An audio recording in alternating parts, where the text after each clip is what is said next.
বিকেলে বা সকালে বাচ্চাদের বায়না সামলানোর জন্য এর থেকে সহজ রেসিপি আর হতেই পারে না। দেখতে যেমন আকর্ষণীয় এই রেসিপিগুলো, আর খেতেও মাশাআল্লাহ অনেক বেশি টেস্টি ছিল। আর এই মিনি মিনি কিউট কিউট হচ্ছে সমুচা, সিঙ্গারা বা নাস্তা যেটাই বলেন না একদম বানানো একদমই ইজি, আর দেখতে কিন্তু একদম কামরাঙার মতো মনে হচ্ছিল। আর শুধুমাত্র আটা দিয়ে কিন্তু এটা আমি বানিয়ে নিয়েছিলাম। তো ফার্স্টে একটা বোলের মধ্যে আমি নিয়ে নিয়েছি হচ্ছে আটা। আমি এখানে 1 কাপ পরিমাণ আটা ইউজ করেছি। আপনারা চাইলে কিন্তু ময়দাটাও ইউজ করতে পারবেন, কোনো সমস্যা নেই। তো তারপরে এর মধ্যে আমি স্বাদ মতো লবণ দিয়ে দিলাম। আপনাদের টেস্ট অনুযায়ী লবণের পরিমাণটা একটু বাড়িয়েও দিতে পারেন, চাইলে একটু কমিয়ে দিতে পারেন।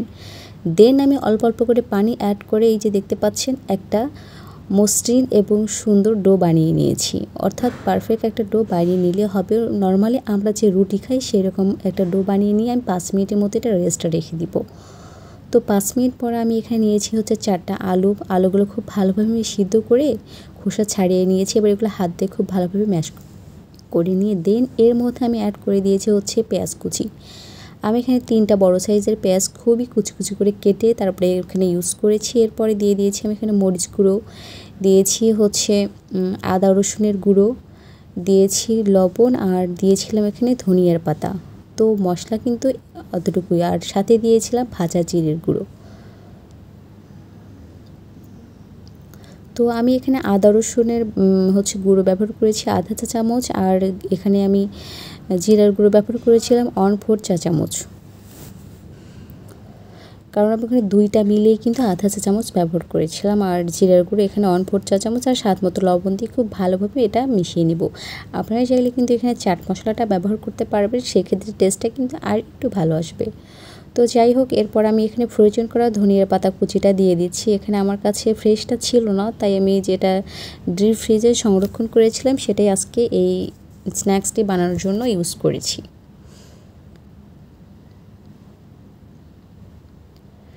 এরপর লাগবে হচ্ছে এটা কোটিংয়ের জন্য কর্নফ্লাওয়ার। আমি এখানে কর্নফ্লাওয়ার ইউজ করেছি 2 টেবিল চামচ পরিমাণ। আপনাদের হচ্ছে ঘরে যদি কর্নফ্লাওয়ার না থাকে সেক্ষেত্রে আপনারা এখানে ইউজ করতে পারবেন ময়দা কিংবা চালের গুঁড়ো। তবে কর্নফ্লাওয়ার দিলে কি হয়, এটার হচ্ছে যে মুচমুচে ভাবটা সেটা আর একটু ভালো থাকে এবং বাইন্ডিংটা কিন্তু খুব ভালো হয়। এরপর যে আমি আটার একটা ডো বানিয়ে রেখেছিলাম সেখান থেকে 2টা টুকরো করে বা 2 ভাগে ভাগ করে নিয়ে আমি 2টা বড় সাইজের রুটি বানিয়ে নিব। মোটামুটি নর্মাল যে আমরা রুটি খাই তার থেকে সাইজে একটু বড় করে বানিয়ে নিলে হবে, বা সেরকম করে নিলেও হবে, বাট 2টা রুটি যেন সমান হয়।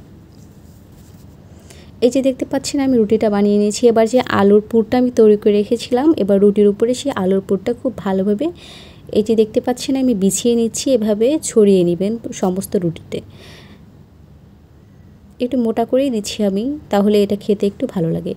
এরপর উপর থেকে আরেকটা রুটি দিয়ে আমি এটা সিল করে দিব। মুখগুলো খুব ভালো করে টেনে টেনে সিল করে দিলে কি হবে, যখন আপনি এটা ভাজবেন তখন কিন্তু এটা খুলে আসবে না।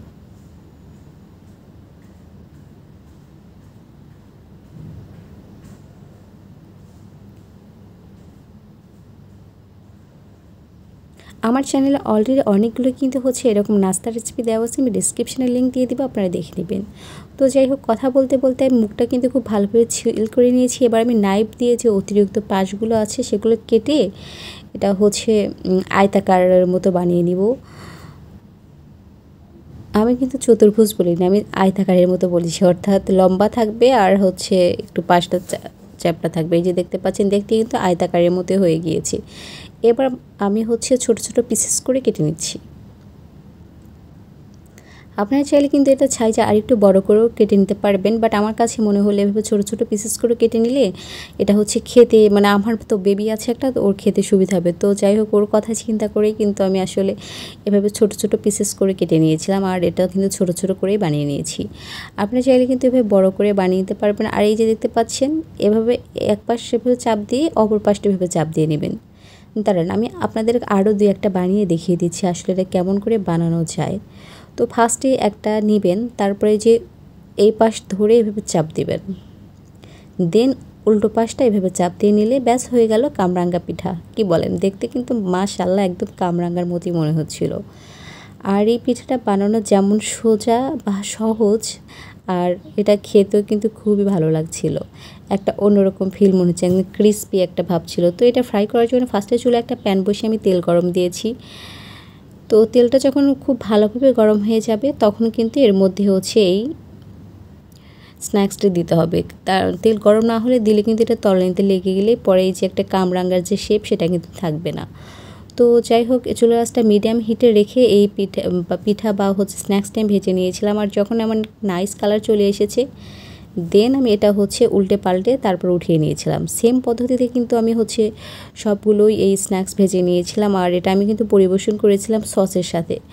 আর সেটা আসলে আমি আপনাদের সাথে শেয়ার করতে ভুলে গিয়েছি। আর যে সসের সাথে আমি এটা পরিবেশন করেছিলাম, তো মোস্টলি সেই সসটা কিন্তু আমার বাসাতে তৈরি করা। আর সেই সসের রেসিপি আমি ডেসক্রিপশানে দিয়ে দেবো, আপনারা দেখে নেবেন। তো আজকের মতো এই পর্যন্ত। সবাই ভালো থাকবেন, সুস্থ থাকবেন। আবারও দেখা হবে আপনাদের সাথে নতুন কোনো ভিডিও নিয়ে। আল্লাহ হাফেজ।